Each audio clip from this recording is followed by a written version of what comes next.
Hi guys, রাইন happy চ্যানেলে জানাই সকলকে সুস্বাগতম। বন্ধুরা, এখন আমরা আছি উত্তরপ্রদেশের আগ্রাতে আছি। এখন যাচ্ছি তাজমহলে। এখন ঘন কুয়াশা, সেই জন্য কিছু ভালো দেখা যাচ্ছে না। আমরা আস্তে আস্তে তাজমহলের ভিতরের মধ্যে প্রবেশ করব টিকিট কেটে। টিকিটটা হলো 50 টাকা। এখান থেকে চেকিং পাস করে আমরা আস্তে আস্তে ভিতরে ঢুকে গেলাম। সেখান থেকে আস্তে ছোট্ট করে ভিডিও করলাম। বৃষ্টি ভেজা ঘাসের উপর দিয়ে দেখতে পাচ্ছ, একদম আকাশের দিকে ক্যামেরা তুলে নিলাম। তারপরে সেখান থেকে যে ফার্স্ট তাজমহলের যে গেট, সেই গেটের মধ্যে প্রবেশ করে কিছু ভিডিও করলাম, কিছু ফটোও তুলেছিলাম।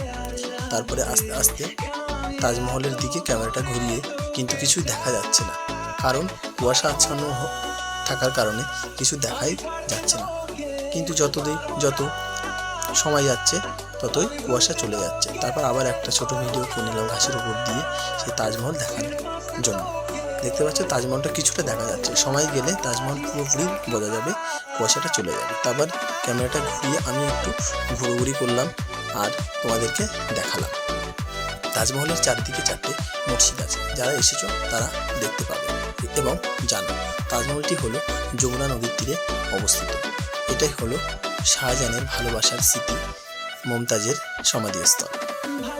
এটা পুরো মার্বেল পাথর দিয়ে তৈরি করা। মার্বেল পাথরটি রাজস্থান থেকে আনা হয়েছিল বন্ধুরা। আর এখানে এসে একটা অনুভূতি অন্যরকম। কেননা অনেক ছোটোবেলা থেকে শুনেছি তাজমহলের ব্যাপারে শুনেছি, কিন্তু কোনোদিন চোখে দেখিনি। এখানে এসে সুন্দর লাগছে। আর এই তাজমহলের ব্যাপারটা অনেকটাই সিক্রেট আছে, অন্য বিষয়।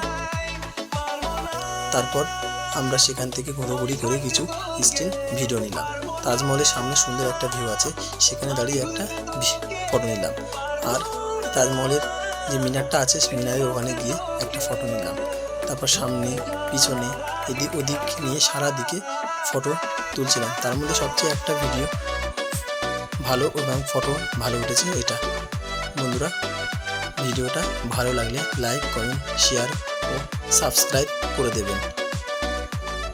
By, tata.